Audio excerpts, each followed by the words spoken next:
Yo, y'all seen that shit? Yeah, I'm gonna react to the Canada hat too. Y'all seen this shit with this kick shit, bro? These niggas, what's it called, bro? I'm hearing niggas got indicted or some shit. I don't know, bro. Let's see, bro. Here goes this motherfucking content not available shit. Let's see what this shit talking about. Yo, how's my mic? How's my mic? My mic's good? For almost a year, something strange was happening inside the sneaker world. Federal agents were showing up everywhere. 12 people face federal charges now, accused of stealing more than $2 million in Nike products from the company's North American Logistics Center right here in Memphis. Federal prosecutors say this went on for at least 4 years, totaling nearly $2 million. It was the other co-owner of Cool Kicks that was taken into custody by LAPD, including 40-year-old Keith Cannon, who owned Valid Kicks. Project Blitz, Cool Kicks, warehouses filled with thousands of sneakers, search warrants, evidence boxes, and phones being held outside storefronts trying to figure out what was happening. But nobody seemed to know. Can you hear the video well? well? There were plenty of rumors about counterfeit sneakers, money laundering, tax fraud, stuff like that. But law enforcement and the government stayed completely silent. No interviews, no detailed press conferences, just a series of raids that at the time seemed to be a little bit unrelated. That's how it looked from the outside looking in. While the sneaker community was trying to guess what happened, federal investigators were allegedly putting together a case that had been going for years. And according to a federal indictment that just got released this month, I think we have answers to everything. Niggas is getting indicted about shoes, gang? Like, what the fuck? The story didn't begin with Cool Kicks or Project Blitz or even California. It all began in a warehouse that was nearly 2,000 miles away. Nike's North American Logistics Center that was located in Memphis, Tennessee. Every single day, this building moves thousands of Nike products across the United States. If you've ever bought a pair of Jordans or Nike Dunks or anything of that nature, there's a good chance that it goes through this warehouse first. This is essentially the beating heart of Nike's entire supply chain. Products arrive in this warehouse from around the world. They get sorted, packed, labeled, loaded into trucks, and then shipped to retailers across the country, like Foot Locker or Champs or wherever you buy your shoes from. And on paper, it's one of the most efficient logistics systems in the entire world. Every package has a barcode, every carton has a destination, and every movement is seemingly tracked. And every shipment has one small detail that tells the entire system where to go, and that's a shipping label. And according to federal prosecutors, that tiny piece of paper would allegedly become the key to one of the biggest sneaker theft conspiracies in recent history. And the more investigators looked into this case, the more they realized that it wasn't just a traditional cargo theft.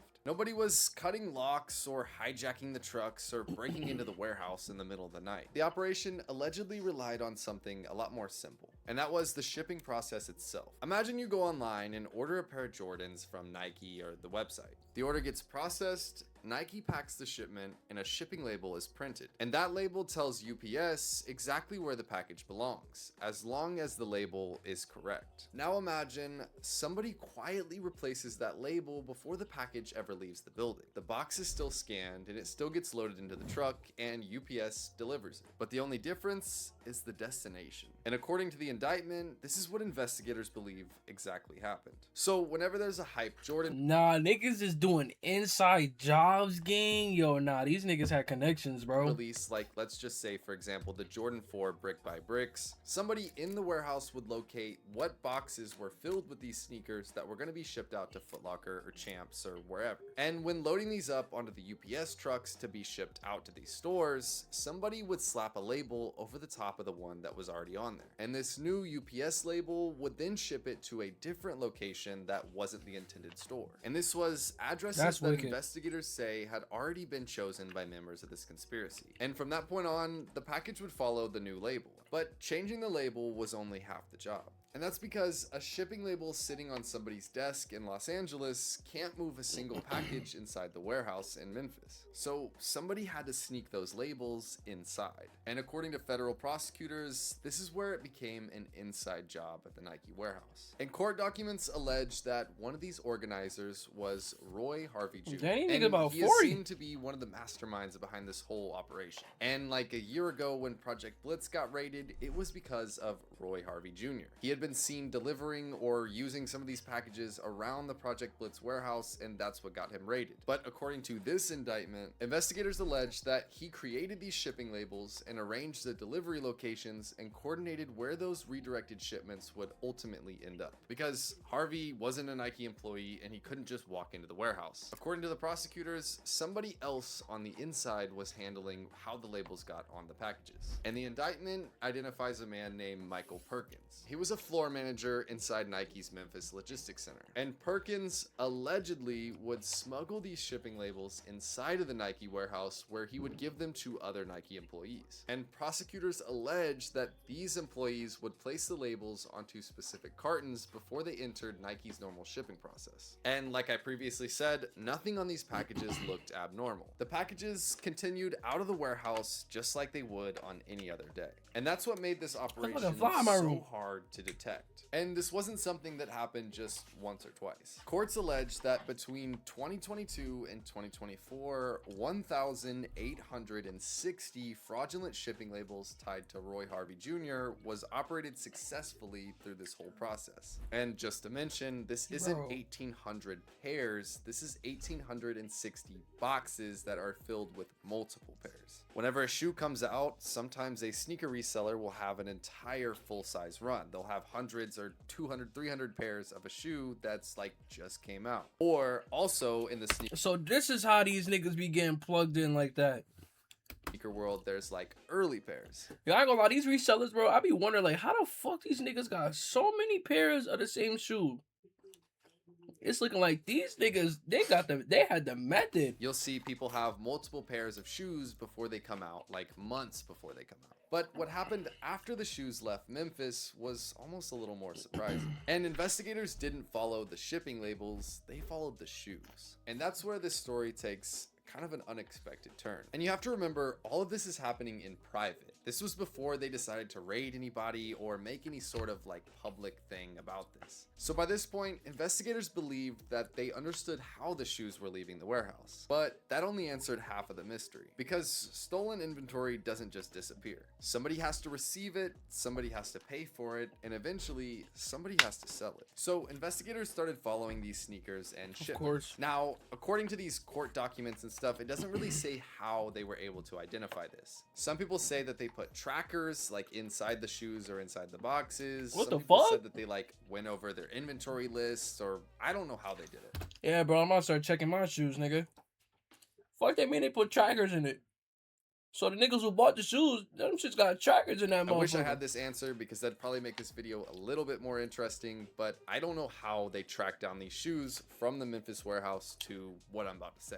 So instead of these boxes of sneakers showing up at retailers like Champs, Foot Locker, maybe a Nike store, these boxes of hundreds of pairs of Jordans would go into an undisclosed location, and they would essentially just be dropped off by UPS. So after these shoes were being unpacked, they were being sold at sneaker conventions, sneaker stores, and other sneaker websites. And some of these pairs were just placed into a warehouse or the backs of stores to be sold in eventually. And like I said previously, if you have some of these shoes that don't release for 4 months and you have like 100 or 200 pairs, that looks really suspicious. So in some cases, they would just keep these shoes until like a week or two after they released and they were hot and everybody wanted them, and then they'd begin like flipping them. So I'm assuming that's where some of these shoes would end up in like warehouses and stuff. But investigators started looking into resale businesses, and the further they followed these shipments, the more these certain names kept popping up. One of them being Chicago Emporium, which is a large Chicago resale business. Another one being Whorehead Investments. And then there was one name that stood out above all the others, and that name was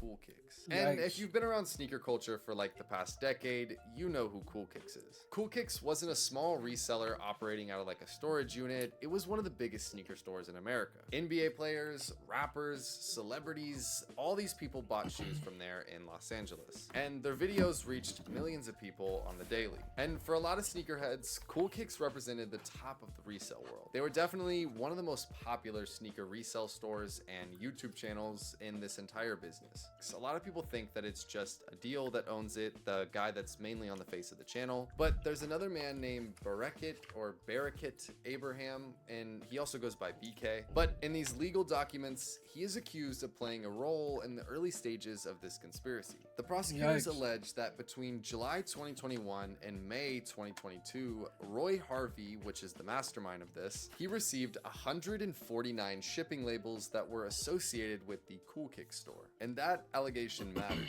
because those labels were allegedly used before Harvey began creating labels through his own company, which was RHJ Global, which in other words, prosecutors believe that this whole scheme was evolving over time. It didn't begin as like this huge, massive like operation. It started with just like a few people. And when the money entered the picture, things get more serious. But according to the indictment, between April and November 2023, Cool Kicks allegedly sent approximately $127,000 to a man named Keith Cannon, who was also mentioned in these documents for this whole scheme. On top of that, they had allegedly sent another $88,275 to Roy Harvey Jr., Damn. who was the mastermind. But before we jump to conclusions, shipment labels? those numbers don't prove any guilt. Some people say that Cool Kicks was just buying shoes from this person and they didn't know that they were stolen from Nike. And I'll leave it up to you guys in your own research to figure that out. But That does sound when reading realistic, the legal though. documents, there was some more evidence that kind of stood out. In September 2022, Roy Harvey allegedly asked the co-owner of Cool Kicks to create fake invoices. And the prosecutors alleged that these invoices would make it appear that these shipments were legitimate. And this would allow these packages that may have gotten held up in UPS to then be released. So on the off chance, if these sneakers are being transported from the Nike facility to these undisclosed locations, if or when these packages got held up, you would have to provide something that says that you bought these shoes before they would be released. And that's where these fake invoices would come about. Basically saying like, hey, I paid Roy Lee, this guy, X amount of money, like he's delivering these shoes to me because I bought them. But in reality, they were all coming from the Nike warehouse illegally and stolen. But this is just a conspiracy. This is not proven fact. I'm just simply telling the story how it is. Also, according to the indictment, Chicago Emporium was allegedly purchasing large quantities of shoes connected to this operation as well. Federal prosecutors allege that Joel DeLuna, I think is the owner of Chicago Emporium, he negotiated with Harvey to receive unreleased Nike products. Meanwhile, another Los Angeles retailer, Whorehead Investments, he allegedly also sent nearly $700,000 in wire transfers connecting to this government's investigation. So everybody that I just named were resellers that were allegedly sending money to Roy Harvey to get these shoes so that they could flip them themselves or sell them in their store. And piece by piece, shipment by shipment, and payment by payment, what first looked like a warehouse theft was beginning to look like something that was much, much larger. The prosecutors believed that they had just uncovered an alleged distribution network stretching from the floors of Nike's warehouse in Memphis all the way to some of the biggest sneaker resale businesses in the world. But if these investigators spent years following these shipments and following the labels and following the money, what finally caused this whole operation to fall apart? Well, for years, according to the federal investigations, the operation kept working. Shipments continued to leave Memphis, labels continued to change destinations, and businesses continued buying inventory. And remember, all of this was done in secrecy. They were spending a while trying to figure this out and piece this together before they began just raiding and arresting everybody. But from the outside, nothing looked different. Nike was still shipping shoes, UPS was still delivering them, and the resale market was still growing. And when it comes to a resale store, when customers walk in and buy a pair of shoes, they don't know where they came from before the store. Like I said, these are resale stores. They buy them from people and resell them because they're hype shoes. So the customer has no idea of knowing where these were previously before the resale store. And investigators were quietly piecing together things that didn't seem related at first. A shipping label here, a payment there, phone records, wire transfers, delivery addresses. On their own, none of those told the full story. But together, the prosecutors were able to form like a pattern. And then one moment changed everything.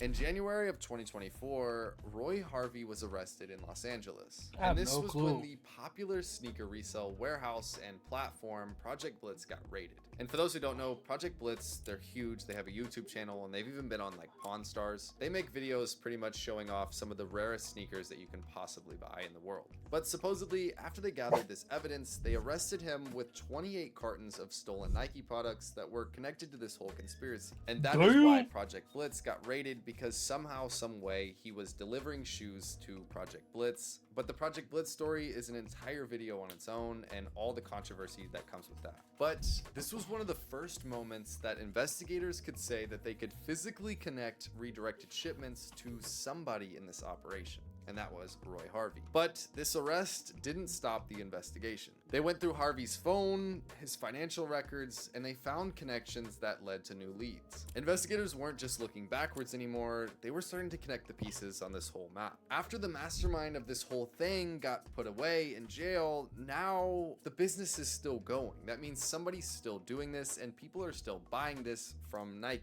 And that's when they realized this No whole way. operation. Bro, so you telling me a nigga got caught that was doing the shit, and then a nigga knows the nigga got caught and is gonna keep going? Niggas just be dumb, gang. It wasn't Like, just centered around one person. It was an entire team. And it was 12 people to be exact. And so the investigators, they kept going. They kept reviewing financial records, they kept interviewing witnesses, and the case kept expanding. And this was when everybody started to get raided. Like I said before, the Project Blitz store got raided, and then the Cool Kick store also got raided while on live stream. This became like a huge viral moment. Like they were selling shoes on a live, the police busted in, and then there's all these clips of them getting arrested. live is Everybody thought crazy. this was because they were selling counterfeit shoes, and that's not at all the case. As well as there was clips online that showed a house that got raided that was completely full from like top to bottom with Nike damn. shoes. And on top of all this, the Chicago warehouse that was Chicago Emporium also got raided. When all of this was happening, nobody really knew why. Like I said, everybody speculated counterfeit shoes, and everybody was slandering Cool Kicks, saying that they sold like fake shoes, and that's not true. As well as Project Blitz, they got bashed everywhere for this, but in reality, they probably just bought a few pairs of shoes that were stolen that they didn't know about. But regardless, all these business reputations got cooked. But in July of this year, a federal grand jury returned a sweeping indictment charging 12 people with offenses including conspiracy, interstate transportation of stolen property, and wire fraud.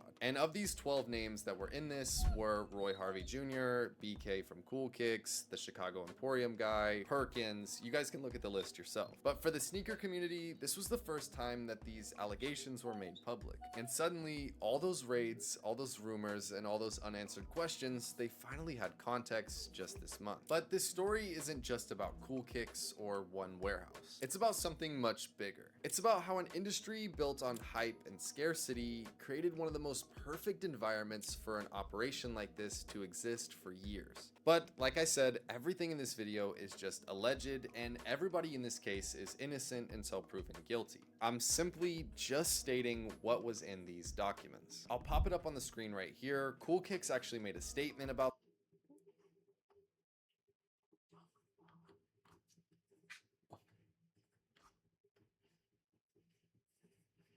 Man, that nigga guilty, this bro. and their co-owner and what's going on with them. I'll let you guys read that on your own. But in my opinion, the most surprising part about all this isn't the whole like illegal scheme. It's about what happens to the sneakers. You see, these $2 million worth of shoes, thousands of pairs that were stolen, where did they go? Well, the answer is they went into the resale market. These are authentic Nike shoes, and they were sold to customers that had no idea where they came from. You see, like a stolen car, for example. A car has like a VIN number on it, and so if you get caught with the car, you get arrested, it's whatever. With sneakers, there is almost no way to identify the history or where the shoes came from, other than just like a receipt or a word of mouth type of thing. But platforms like StockX, GOAT, eBay, and certain resale stores were all selling shoes that were stolen from Nike, and they didn't know it. As well as all the What? stores that were not involved in this scheme that bought the shoes just because they wanted to flip them. Like, for example, if I had 30 pairs of these shoes that were stolen from Nike, and I sold them to somebody else, and they sold them to somebody else, and like, you get what I'm saying? It's hard to track all these down. So there was plenty of people in this whole scheme that were selling shoes that were stolen that they didn't even know it. And that's what makes this case so much different. It wasn't counterfeit fake shoes, it was real authentic Nike products that were just being circulated everywhere in the United States. And the sneaker community spent months trying to figure out why all these people got raided, and it seems like now we finally have some answers. And that's for you to decide. Once again, I'm just telling the story. I'm not taking sides with anybody. But the answer to this entire mystery Nah, was that sitting crib on the full of box shoes was the crazy, entire yo. time from the very beginning, and it was just a shipping label. And also one of the most elaborate schemes I think I've ever heard in sneaker history. And that pretty much wraps up today's video. I hope you guys enjoyed this one. This one took a lot of research and a lot of putting this stuff together. To be honest with you, I've been putting this video together for like, I would say like a month now. Like before all of this news broke public, like I knew some things. And Yo, I I'm not did gonna some lie, bro. Yo, gang. The fact that niggas was doing illegal shit with reselling sneakers, you would never think that anything like that was possible, gang.